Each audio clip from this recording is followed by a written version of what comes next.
What up? What up? What is going on, everybody? The Redshirt podcast is back, episode 13. It ain't easy as it look. Um, yeah, man, we're back again. Here I am your host, DG, as always. Here with my guy, my dog Tre at that way 816 is in the building. Um, the Twitter name that you see underneath my name, do not follow that account right now. There's a lot going on in the Twitter sphere, atmosphere. So I am currently still hacked at this point. Got my account back for like a day and then got it snatched right back. So shout out to my hackers, man. They are working overtime at this point, and trying to keep a brother down. But we're gonna continue to keep going, man. An eventful week 8 in the college football season. Lots of great games, great, real good slate. It came up, man. So Tre, how you doing? How you feeling tonight? Man, yeah, that's they see the title of the video for a reason because it ain't easy, huh? It ain't real easy, especially if you a SEC team. It ain't Yeah, easy winning in these games, man. nah, And probably hey, to a certain ACAA A double ACC team. right. Talk about you here in a second. Yeah, man. Very, very eventful week in the college football season this time around. Uh, a lot of the games that ended up happening, but some games that we'll definitely get to talk about today. I think we'll start here as far as the new AP goes or whatever. Some changes to the new AP poll at this point in time. Ohio State continues their dominance and still ranks as number one. They had a very flawless victory over the Wisconsin Badgers, 34-0. Uh, Indiana Hoosiers continue their dominance as well. They beat up on Michigan State 38-13 this week, and stay at 2 as well. Texas A&M survived a scare on was it on the road? I think it was on the road, wasn't it? Yeah, on the road in Fayetteville, Arkansas, as they narrowly escaped 45-42. Bama continues to stay at 4 as well as they continue their dominance over Tennessee, beating Tennessee 37-20. And Georgia survives a home scare against Ole Miss and Lane Kiffin and them, which was a really very entertaining game in my opinion. Um, Lane Kiffin and them were able to do whatever they wanted in that game, but Georgia ultimately pulls it out and ends up winning that game and walking away with a victory. Oregon, Georgia Tech, Ole Miss, Miami, and Vanderbilt round out the top 10. A little bit movement for some teams. LSU falls down to 20 after a very disappointing loss to the Vanderbilt Commodores. Um, who else can I put up there? Notre Dame continues to climb the ranks as they continue to keep winning. They got a very impressive win over USC, who was a ranked team this week. USC falls out of the top 25 at this point in time. Um, yeah, man, lots to change, especially in the lower parts of this top 25. How you feeling about the top 25 at this point? They quick to put a lot of these teams back in the top 25. Like you get a win, oh, you're back in. Mm-hmm. I mean, it's crazy how Longhorns, yeah, had a scary one, but you took care of business against Kentucky, and y'all dropped a spot. We'll get to them in a minute. And then you had teams like Texas Tech, who was down their starting quarterback, and yeah, they lost, but that was a nasty loss. But you lost, and then now they dropped from 7 all the way down. I think sooner than that. I think they're like 5, 7 or 5, and they drop all the way down to 17 or 14. Ain't no friends in this industry. Clearly, the AP is trying to show that.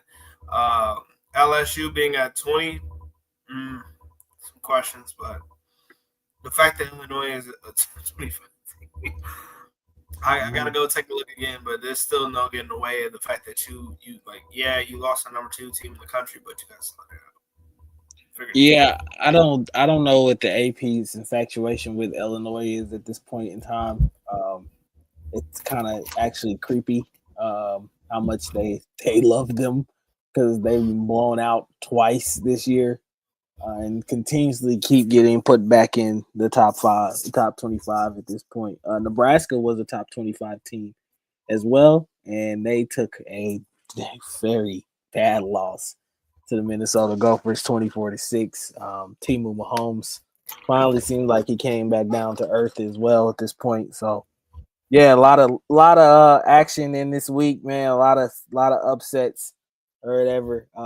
We will roll on to the national championship odds as well at this point. I think Ohio State is pretty much probably be everybody's favorite at this point in time. They are obviously continuing their dominance through this season. I think they're probably going to be the only team that finishes this season undefeated, in my opinion. But yeah, man, they look like they have a shot and opportunity to go back to back. So I'm not surprised at them being the odds in favorite. Bama has definitely jumped the ranks in my opinion to be a bigger surprise than I thought. Especially a lot of people wrote them off, myself included, after the Florida State loss, and now it seems like Florida State is back into purgatory where we thought that they were going to be. Indiana to me is a surprise team that I think could shock the world against a lot of people. It could end up being Indiana and Ohio State against each other. Do they play each other at any point in this year? Indiana and Ohio State do. I got to pull it up right here. They don't. They don't play each other. So that could end up probably being the Big Ten championship and probably a spot for the number 1 overall seed in the college football playoffs.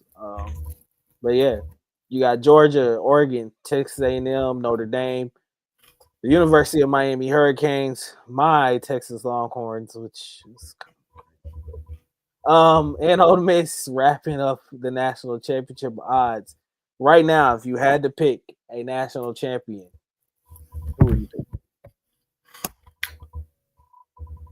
I'm not ever gonna say anything that involves Ohio State. I'm not Ohio State fan.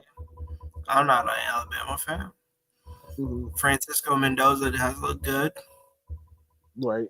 It's what y'all can sit over here and call me a fanboy, a casual, whatever. A lot of people try to write him off after they lost to Indiana. He came back with a sled out against Rutgers. Oregon. Yeah. Very impressive win for Oregon, 59-10 over. Oh Lord, of Rutgers, which was a bloodbath. That game was over at halftime. Over. Yeah, so very impressive win for Oregon. I wouldn't be surprised if Oregon and Ohio State probably faced off for the national championship. I still think Georgia is a threat. Somehow, some way, Kirby and them will find a way to be in the mix somehow. I don't want to sound like a hater on Texas A&M, but I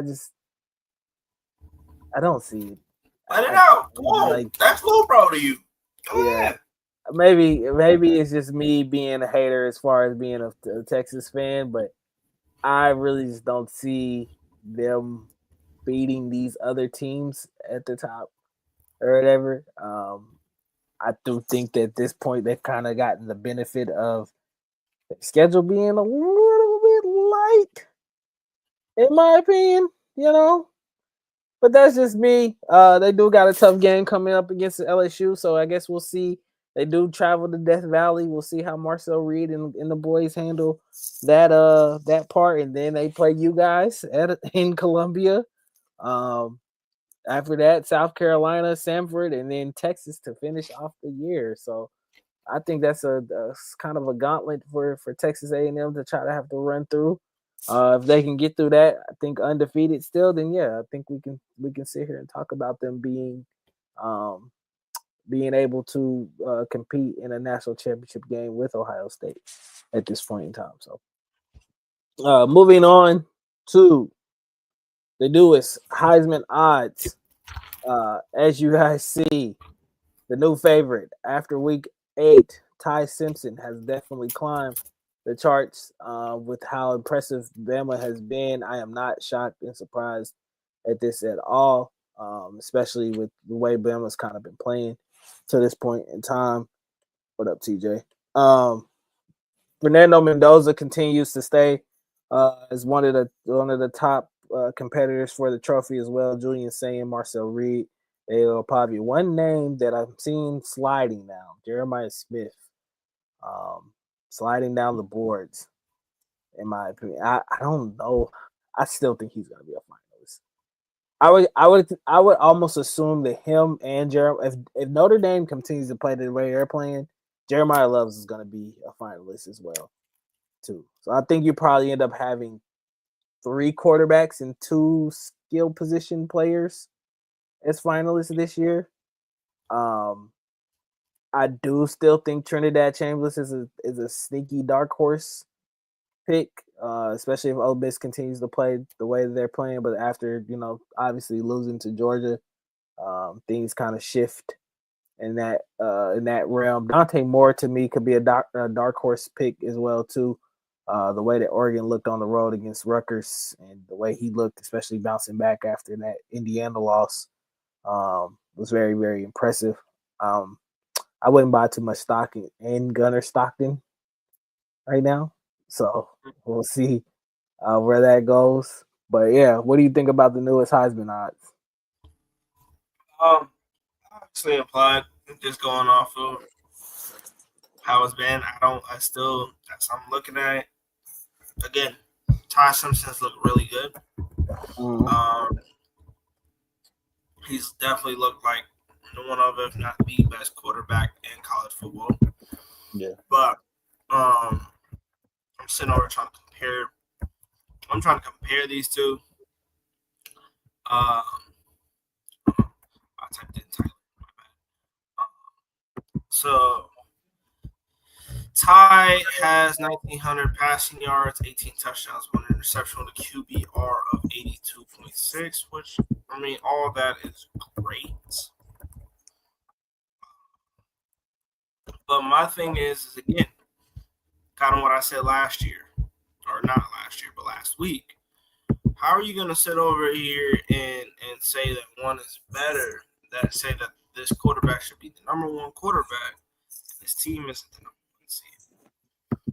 For how I see it as, a quarterback who has 1,800 passing yards, 19 touchdowns, 3 interceptions, has a QBR 88.4, and his team is undefeated, and you don't have him as number 1 is a little bit interesting to me. I've been saying this, and again, as much as I don't like Ohio State, I'm not going to sit over here and say that I don't want Ohio State to win a national championship because I'm just not Ohio State. I despise Ohio State. I think a lot of people don't want that. If you can give me a world and say Indiana's going to win it all, I said, fuck it. You said, hey, you got to choose between Indiana, Ohio State, or Bama to win a national championship. Choosing Indiana. Go Hoosiers. I don't know nothing about the Hoosiers. Other than Fernando Mendoza, their coach is up for a Penn State job. Actually, never mind, because I think they re-signed him. But yeah, they did. I'm choosing Indiana. But honestly, in doubt, I definitely think that Julian Saying should be the front runner for Heisman. That's just me. Bama fans gonna shoot at me, but I don't care. Yeah, probably would say that Julian Saying, in my opinion, would probably. I think it'd be either if they finish undefeated, him or Jeremiah Smith, I could kind of see probably winning the Heisman Trophy at this point in time. But yeah, highest percentage chances to make the CFP at this point. Ohio State continues to remain at the highest percentage chance right now Indiana comes in second. Alabama, Texas A&M, Georgia, Oregon, and BYU all remain above 50%.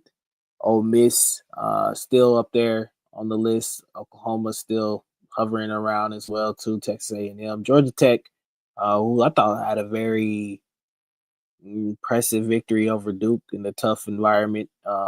Going down there and getting the dub. I think that could be a sneaky playoff team as well too. That could upset somebody. My Texas Longhorns at 39%, still hovering around, hanging in there to try to make the CFP right now. Vanderbilt is probably the talk of the town, but I think Diego Pavia's words are going to get them into trouble at this point this season, like how they kind of did against Alabama. Your Mizzou Tigers continue to hover around and stick with it as well too at this point in time. So yeah, man, lots of teams still in the mix. We still haven't got a clear, concise of where this bracket is going to end up. So it's still a lot of time left in the season for people to get things figured out and to see where we end up at the end of the year. We will talk about some of these games, starting off with what I felt like was one of the biggest disappointments of the week. Friday night, the Miami Hurricanes suffered defeat to the Louisville Cardinal at home in a game that I tried to tell people at some point in time that man Carson Beck, aka Doofy, was gonna show back up. And boy, did he show up in a dramatic way. 4 interceptions. We gotta get his interceptions. We need his compilation interceptions. Yeah, 4 interceptions on the night. He was. Let me see. I'm looking it up now. It was pretty bad, DG. He was 25 of 35 for 271 yards and 4 interceptions.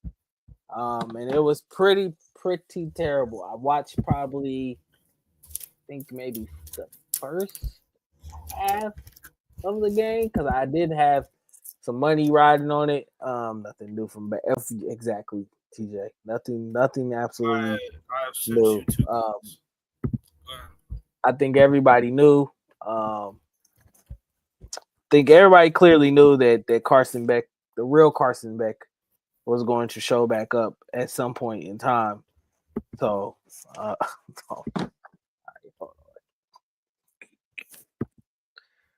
on. But yeah, go ahead and talk about the Miami Hurricanes and how you get a chance while I'm pulling this up. Carson Beck, aka Doofy. Okay. We've been having this conversation. Goofball. I watched him at Georgia, and I'm like, he's a good quarterback. He's not all worldly. He makes good decisions, but he also likes to he's inconsistent. Miami fans were hyping him up because initially he was supposed to go into the draft. Didn't like where he was placed in the draft. Said, "Oh, I got another year eligibility. Let me go use it. Let me hit this transfer portal." Right. Georgia fans were expecting him to go to the draft. He doesn't go. He goes and he commits to Miami. Miami fans hyping him up. Oh, he gonna be better than Cam Ward. Which I'm like, how in the world you can say that? Because Cam Ward literally brought something back. Yeah, to life. Yeah. And you basically sat here and you did exactly what I knew that you were capable of being, which is you make bad decisions. You throw up 50-50 balls sometimes. You make gunslinger type decisions. And sometimes it's going to cost you. Malachi Tone, you don't have 4 Malachi Tones. You have only 1 Malachi Tone. Number 1, you look like this today. You look like that on the it just didn't look good. It didn't look good. It didn't look good. Oh my god. It didn't look good. It's so crazy because he looks exactly like that. I'm crying. Oh yeah. And that's exactly how he played too. Man, Yeah, I just knew eventually that the real Carson Beck was gonna show back up. I cannot see it. I can't either. It's every time I see it, bro, he don't look like a doofus to y'all. Like I'm not trying to. Well, I guess I am trying to. But yeah, Doofy is definitely. Well, he looks here. We'll pull up the reel of these interceptions. Just drops back, tries to deliver a ball that he had no business throwing. Yeah. Picked up. Yeah, I just think at some certain points, man, he just takes too many risks. I think he trusts his arm a little bit more than what it needs to be. And I think that's something that Georgia tried to keep him away from. I think Kirby and them really tried to lean on him, just saying like, hey, listen, take what's in front of you, hand the ball off, let's run the ball, things of that nature. Because I just think when you try to put the game in his hands to say go win it or whatever, he doesn't make the greatest decisions in the world. So it was a rough night for him against Louisville. And I think if they play like this moving forward, this is going to be a world of trouble for Miami. My thing is the last one, bro. Like this one right here is the one that really costs.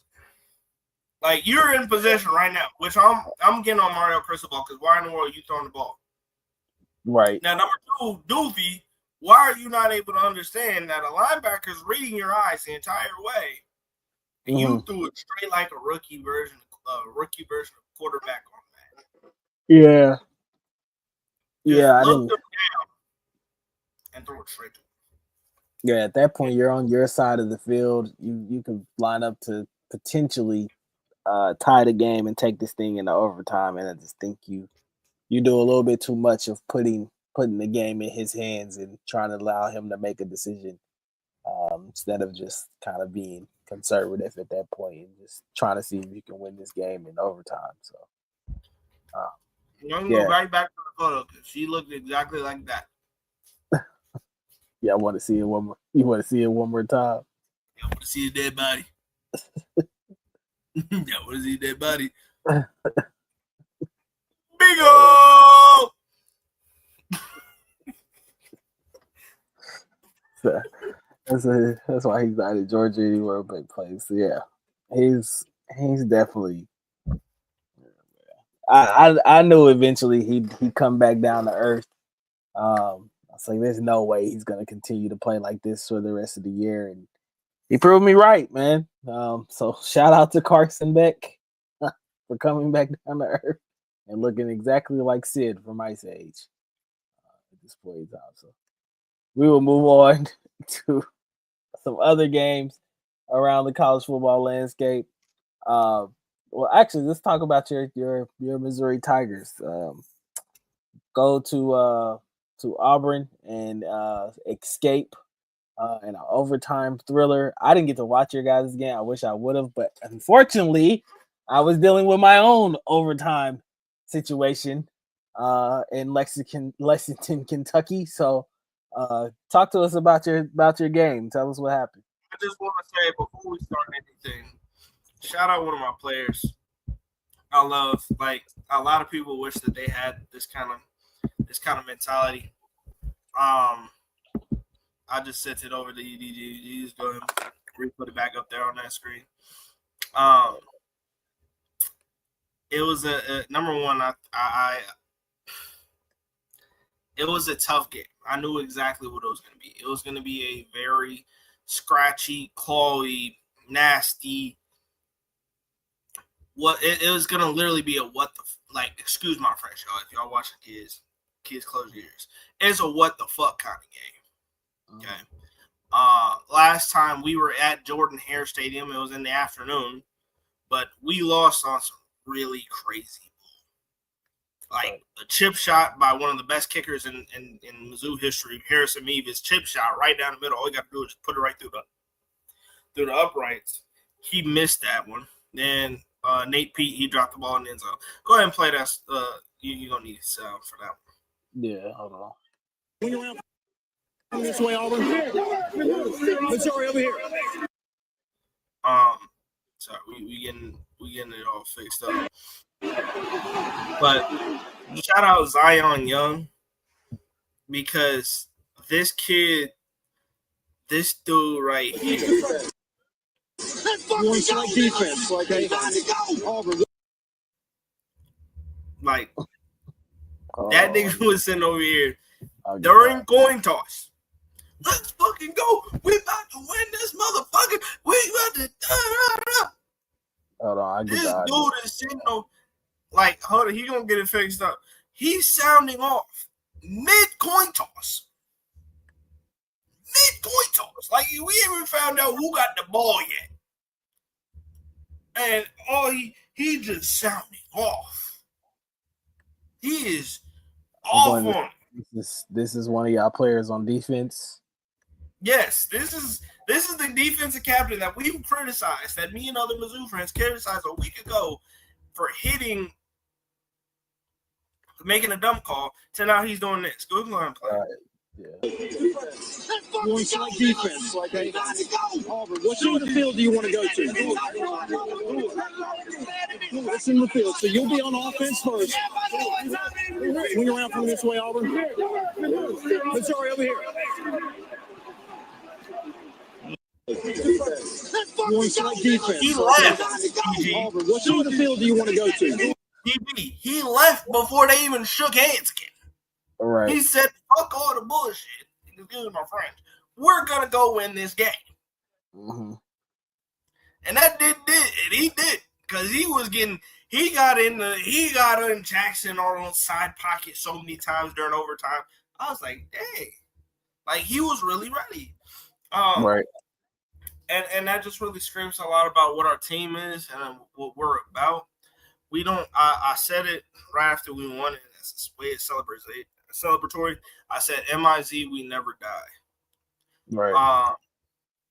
Not to say that last year's team doesn't do that, but this year's team, you show that we give a lot of fight, wins and losses. The Bama fight, we were down 10. We made a way. We made a way to make our way back into that game. Right. Numerous occasions, South Carolina. Like, y'all look at South Carolina now, but South Carolina was playing physical. They still felt like they had a chance. That was a scrappy game. We didn't die through there. Then this Auburn game, which everybody knows. DG, we talked about what spooky shit goes down in Jordan-Hare at night. Yeah. It's a lot of stadiums like that in the SEC. Yeah. There's some dark magic that goes on in Jordan-Hare. Yes. And I mean, I think that was a sellout too. I think that especially with how we were playing. Now, shout out to the Auburn kicker. Thank you for missing so many field goals. Thank you, because they were in dire need, because they definitely left like 8 points off the board. They definitely could have beat us. Right. But their kicker definitely kept this in it. Bo is gonna try and continue to develop the stuff that he needs to develop. I never try to tell people that Bo was just some polished NFL ready quarterback, some polished college ready starter quarterback. He was gonna have bumps and bruises. He was gonna look bad at times, and he's gonna look good at times. A lot of people are trying to write him off already, and I'm like, I don't know how well you can do that, because even though the stats don't look sexy right now through these last few weeks, Bo had the one thing that Bo can say is that he only has one loss, and that's to the number 4 team in the country. Yeah, like you can't deny that. You've beaten teams. You can sit over and say they played whoever they played on their schedule, and they put a real scare in Alabama. For how I see it as, I loved how we played defensively. We were ready to go. Damon Wilson. Hey, Chiefs. I'm not with Ahmad Hardy, but hey, Chiefs, there's a guy by the name of Damon Wilson. He's a junior. I want to take a look into that. He only has 5.5 sacks. He's got more pressures than an entire college football team. Yeah. Might want to take a look. But yeah, we scratched and clawed. We're 6-1. We're able to go bowl eligible. This is again, we back bowl eligibility again, and we got a very tough team in Vandy next week. That it's gonna be a dogfight, and I'm looking forward to it. We're 2:30 on ESPN. We're college game day, even though it's not in Columbia. They wanted to go in Nashville, right?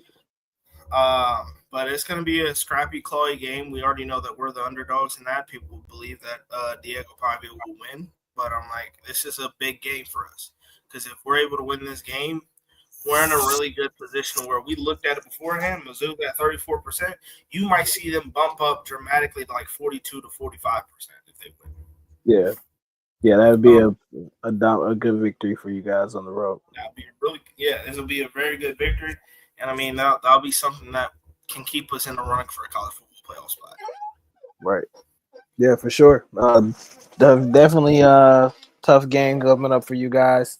Like you said, college game day in Nashville for Vanderbilt and Mizzou. So definitely will have my eyes on that game as well. Too, this weekend. Yeah, looking forward to that game. Hopefully Diego Pavia gives you guys some sound clips that y'all can use. Johnny football. Definitely been doing a lot of talking. By the end of the day.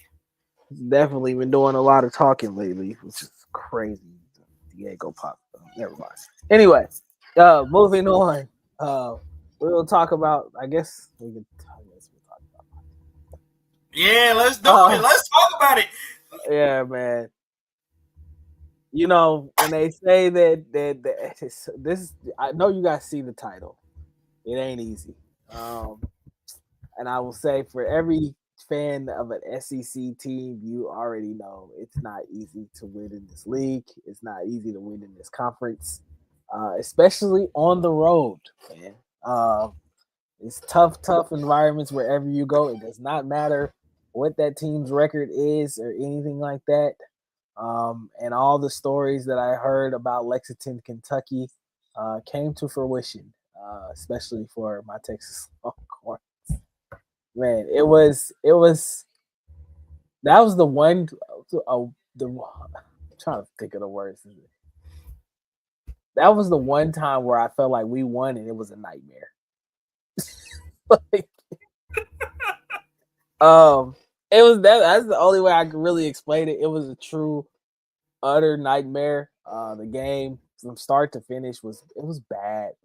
And honestly, it was bad offensively for both sides. Like Kentucky didn't look great against us. We didn't look great against Kentucky, which is wild because I think Kentucky's defense was one of the worst ranked defenses in the nation up until that point. I think they had one of the worst run defenses in the nation up until that point, and they made us just look like we were one of the worst teams offensively in the nation, which right now we kind of are. So yeah, rough going, but fortunately enough, we found a way to pull it out in overtime, which was scary. Shout out to Mason Shipley, who was the SEC Special Teams Player of the Week. Shout out to Ryan Niblett as well, who was the co-Special Teams Player of the Week in the SEC. Ryan Niblett was the sole reason we even scored a touchdown in Lexington off of I think he had a 51-yard punt return that got us down into like the 5-yard line or something like that. He almost scored. But yeah, it was solely the only reason why we were even able to get in the red zone area. Because other than that, our offense looked putrid. We couldn't run the ball. Arch missed some throws that were obviously layups at this point. You can clearly tell some environments still rattle him. So I think last week it was a little bit better just because it was a split environment. You did have Texas fans there. It was kind of a home game in a sense. Billy Napier. Yeah, we'll talk about Napier in a second. But yeah, it was kind of a home game for Arch in a sense last week, and then you flip to this week, and it's a tough road environment at night in Lexington. and it went just about how people told me it was gonna go. Kentucky obviously didn't matter what their record was, came up fired up. It was their homecoming night, so obviously they wanted to win, celebrate that or whatever. And yeah, we just couldn't do anything. Couldn't run the ball, couldn't throw the ball. DeAndre Moore runs out of bounds with a minute left on the clock. We could have milked the clock down and kicked the game-winning field goal, but this kid runs out of bounds with a minute left, and Kentucky still has a timeout. And everybody knows in college football, man, you got to absorb as much clock as you can because on the next drive, they get a first down, the clock stops, So it's almost like having unlimited free timeouts. Yes, very much so.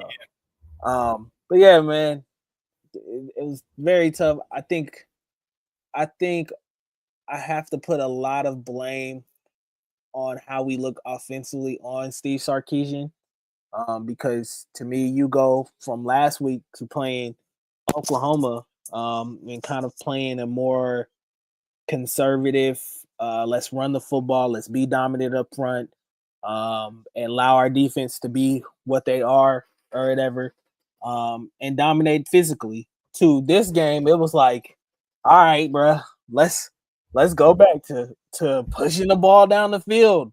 We're explosive. And, I don't know what he thought was going to change with this offensive line from last week to this week. I know that I said that I hope that Oklahoma game would be a confidence builder for this young and inexperienced offensive line, but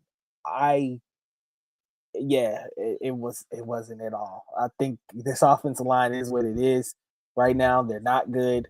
They can't protect for very long. So Steve Sarkisian, I don't know what the game plan was, especially early on. The first drive we come out and we on 3rd and 3 we run a trick play, which it was like a double pitch flea flicker. It was wild. What are we doing?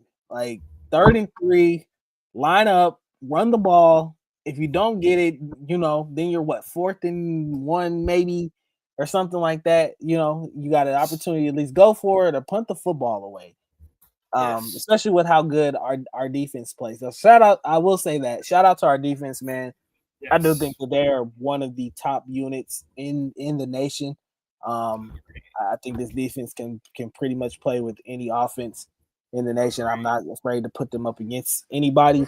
But yeah, man, you got to have both sides of the ball working if you want to climb to the mountaintop and win a national championship. So I don't know where Steve Sarkisian and them find the answers for this offense at this point. I really think the main answer right now is to simplify things, and really go back to what I said last week, which I thought worked against Oklahoma. You're going to have to turn Arch Manning into Quinn Ewers. It just is what it is. I know that sucks. I know a lot of people don't want to hear that. I know a lot of scouts probably don't want to see that. But at this point in time, this offensive line is not good enough for you to be running these long developing crossing type routes, and it doesn't work that way, and especially for you not to run the ball. Nick Brooks, again, who's a true freshman out there at left guard, who's supposed to be a tackle, got absolutely whooped again. And they keep putting I feel bad for the kid because they keep putting him in bad positions, and asking him to do way too much that he shouldn't be being asked to do. So I'm not really sure how they figure this out. But I will say this before I get off my tangent about the Longhorns. I do love the culture that Steve Sarkisian is building, and this is one of the reasons why. So I'll play. Sark was saying the identity of this team right now is defense and special teams. Say that again. Sark is saying the identity of y'all's team is defense and special teams. In offense. Sark didn't say that. So when he says defense, what does that mean to you when he says that's identity of this team? I think he meant to say defense, special teams, and offense. We're a team. We're a whole team. So, I mean, it ain't just defense and special teams. It's defense, special teams, and offense. We got the offense back. We got offense back. Offense got our back. Special teams got both our backs. Yeah, man. Shout out. Hold on, let me stop this. Shout out to Colin Simmons, man. That's a true sophomore. A 20-year-old kid saying that about his team, basically saying, we're a team. At the end of the day, it's all of us. It's not just the blame on one of us. It's all of us at the end of the day.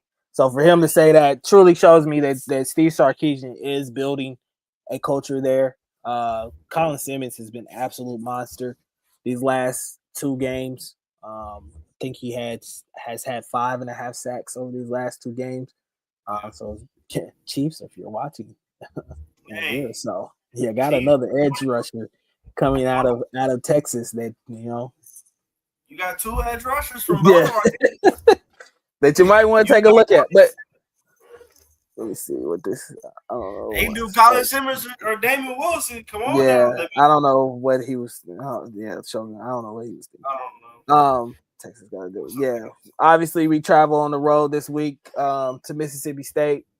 Another tough SEC environment. The Cowboys will be going. So, my hope and prayer is that Steve Sarkisian realizes this offensive line is not good, and we're going to have to play a lot more conservatively on the offensive end and allow your defense to be the strength of this team. Allow the defense to carry you. Run the ball, control the clock. Absolutely. And it doesn't matter. I don't care if you get out of there with a 3-0 win. Even if that's the way it looks, bro. Just run the ball, control the clock, and allow the defense to be what they are at this point. You need all the wins that you can get to stay alive in the college football playoff race. So hopefully that's what ends up happening. But I'm not sure what's gonna happen. But either way, man. I'm trying to think. I have one more. Oh yeah, Billy Napier. We gotta talk about Billy Napier.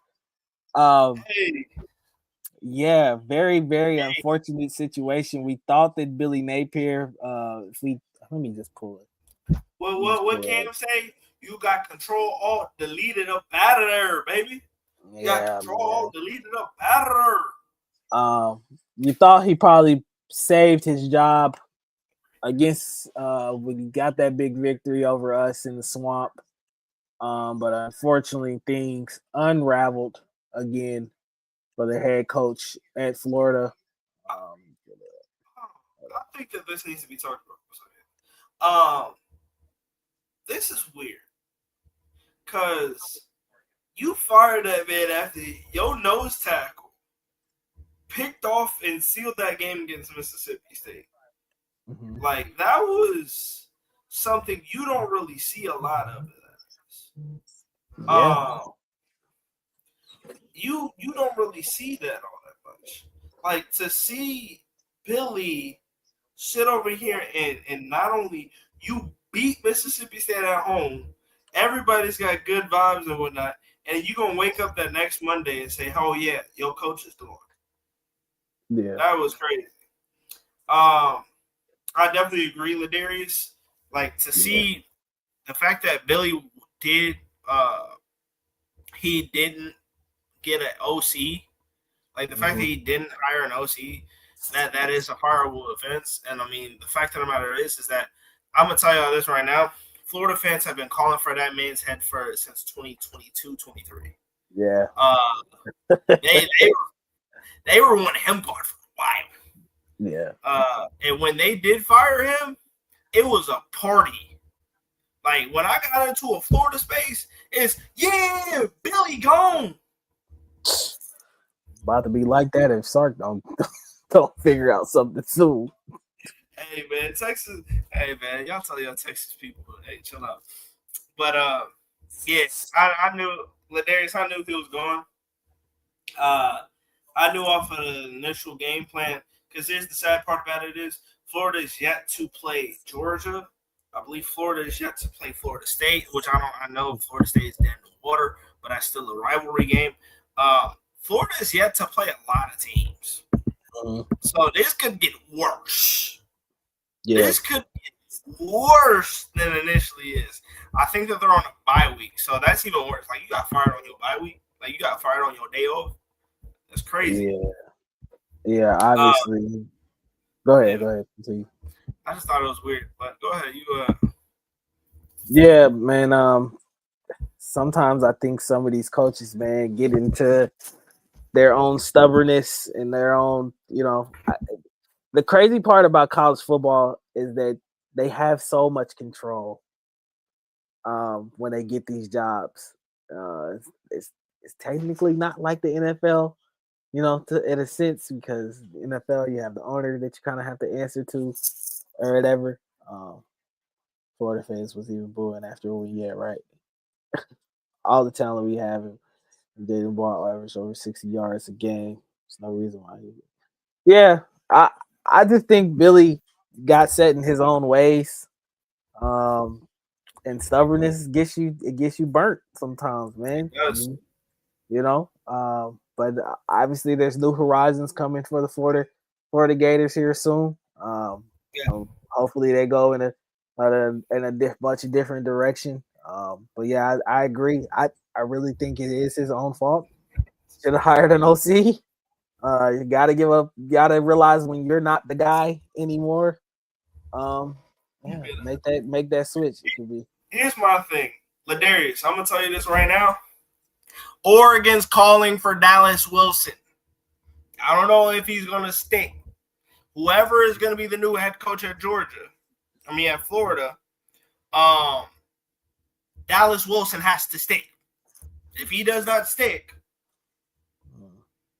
them Ducks gonna be calling. Yeah, that's the beast of this game right now, especially with the transfer portal and the NIL. So it's one of those spots, DG. I would hope that Dallas Wilson will stay in the swamp, man. I think that he can really thrive there. Here's my thing though, is the other thing about this as well is Georgia and other teams are going to be looking at these teams are going to be looking for a fire. Like we just talked about Mizzou and Auburn. Hugh Freeze, you're real close getting fired. And if Hugh Freeze goes, I'm afraid Cam Coleman is going to go to the G. I say that he's either going to Georgia or he's going to go. Yeah. This is where it's not going to be easy. Okay? Yeah. This is why we say it ain't easy, right? This is it ain't easy. It definitely isn't easy, man. Definitely tough sledding, especially when you're trying to win in the SEC. It is not easy at all. So we will see what happens with Florida and where they end up moving on. Of course, if anything happens drastically with them, we will always be on here to talk about it and report it. Week 9 is coming up in the college football landscape. We'll just go around and give you guys some of the intriguing games that are coming up. Obviously, Mizzou and Vanderbilt take on each other for the college game day game. 2:30 on ESPN. We'll see how Trey and his boys fare. Texas A&M. Diego Pavia is not beating my Tigers. Texas A&M travels to LSU to take on the Tigers in Death Valley. I am severely praying on Texas A&M's downfall. I hope they lose. We got another matchup of top 25 teams in Ole Miss and Oklahoma. Lane Kiffin and the boys, after suffering defeat in Georgia, travel to Norman, Oklahoma to take on John Mateer and the boys and see how they fare down there. I honestly feel like they're playing Georgia. Yeah, we'll see how it goes for Florida. Usually when changes like that happen, it usually fires up a program and kids play a lot harder and tougher. And things of that nature. So hopefully the Gators come out pretty pissed. It'd be nice for you guys to take out Kirby and them for sure. But back to the slate, man. Georgia Tech travels. Georgia Tech actually takes on Syracuse at home. Alabama and South Carolina play. My Texas Longhorns travel to the Cowbells of Mississippi State for a tough road environment to play in. UCLA, who is now 3-4, has won 3 straight games. Takes on the Indiana Hoosiers. Are the Indiana Hoosiers on upset alert against Nico and them? Hoosiers? Could they be? Hoosiers? I don't know. It's the big noon kick on Fox. It's just crazy. Why is that the big noon kick on Fox? Bro, I don't know why. They just stole these. Bro, I don't know how many. UCLA and Indiana, big noon kickoff. Yeah. Y'all don't put that on Big Ten Network Plus and let it grow. Right. Miami is going to lose to Stanford, and they'll be 5-2. That's actually gonna happen. Anyway, but yeah, that pretty much wraps up what's happening around the top 25 for certain teams in the SEC. I'll show you. I got the week off. Okay, Florida has the week off this week, so they're on a bye. Yeah, Georgia's on a bye, so nothing really going on there as well. Which game are outside of your game are you intrigued to be watching? The intriguing one is probably going to be Texas A&M LSU. A lot of people are trying to write off LSU because they lost. They lost a game that a lot of LSU fans believe they shouldn't have lost. It's one of those.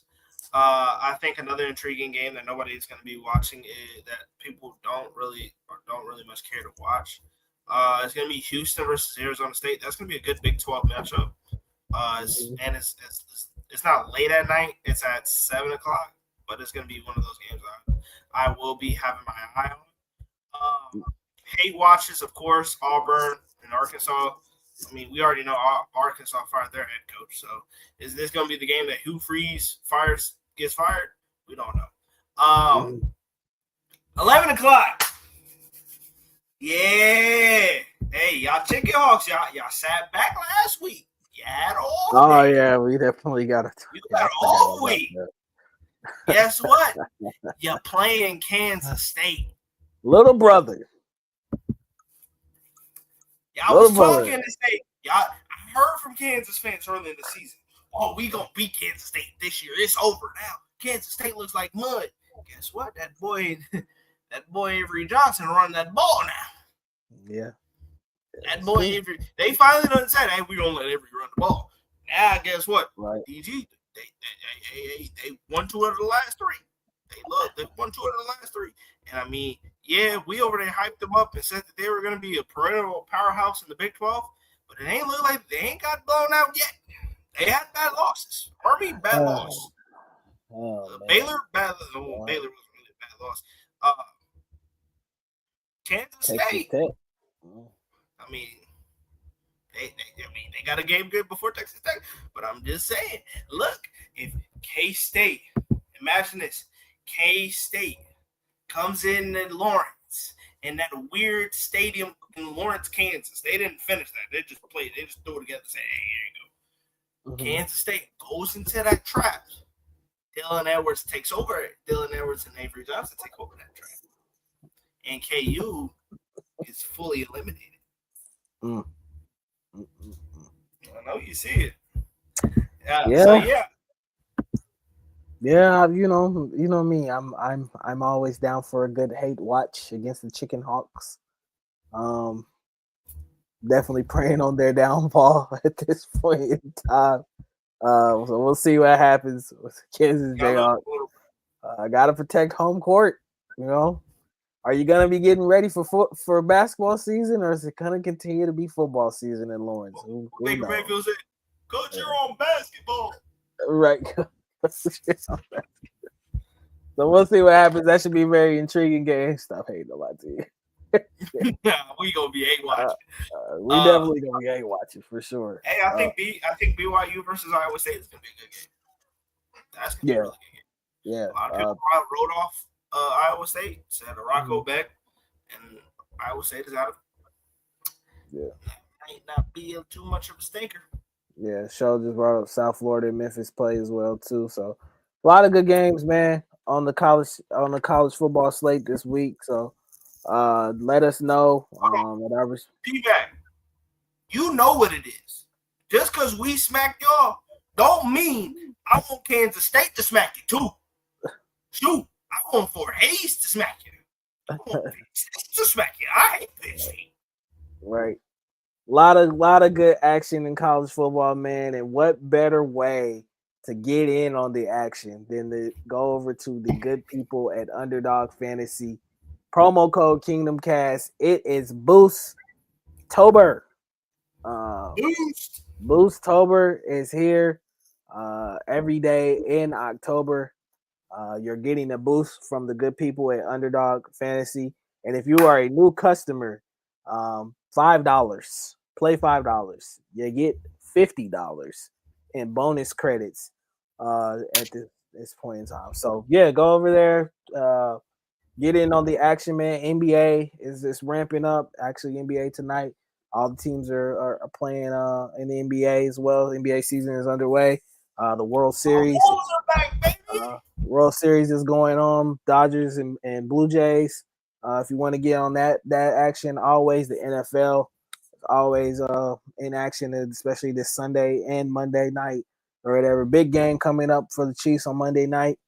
So you want to get in on any of the action, man, do it over at the good people at Underdog and use that promo code KingdomCast to apply and get the bonus credits for $50 as DG, well.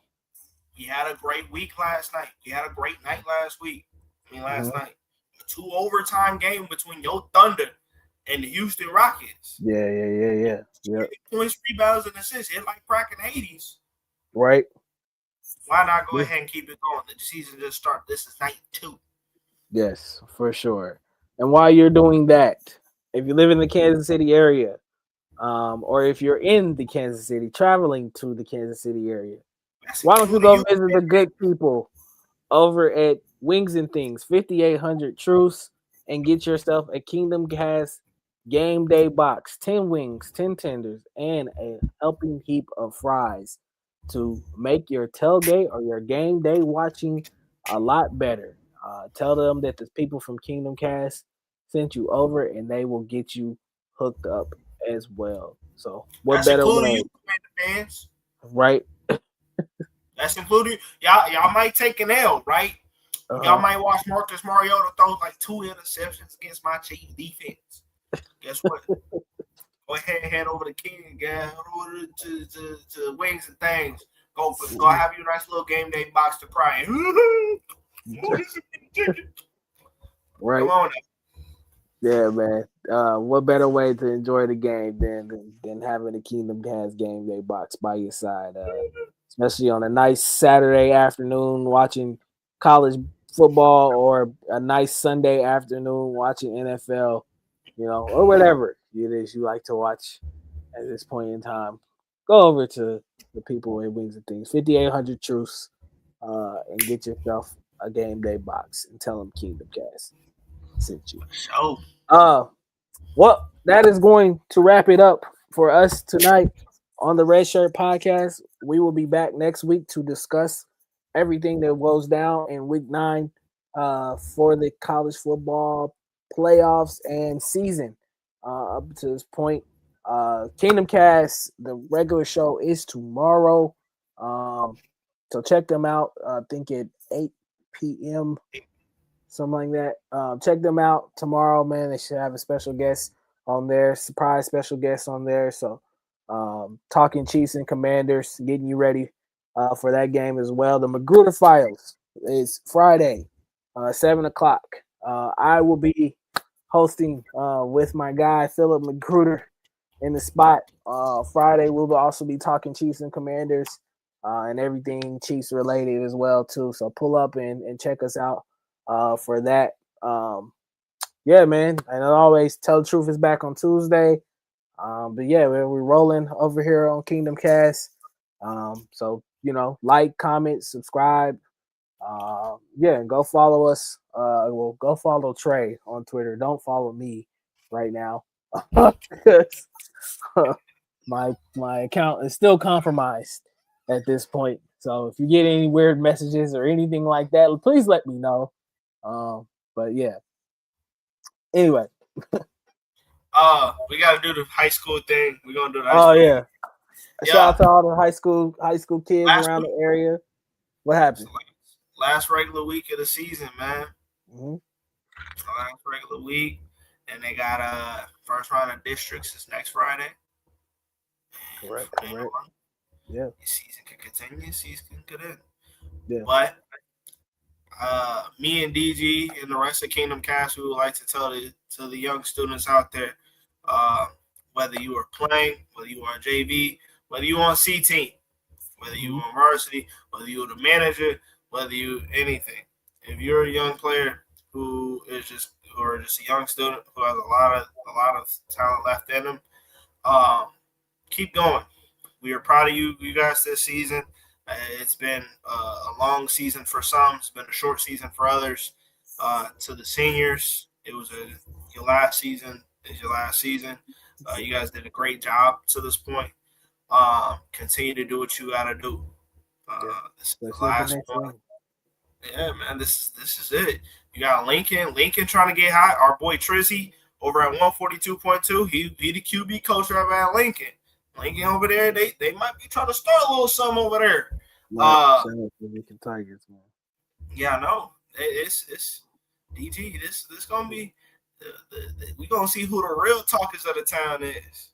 Yeah, we're rolling into the end of October, so that marks the end of high school football. So a lot of college, a lot of high school careers coming to an end, and a lot of college opportunities starting up. So you never know.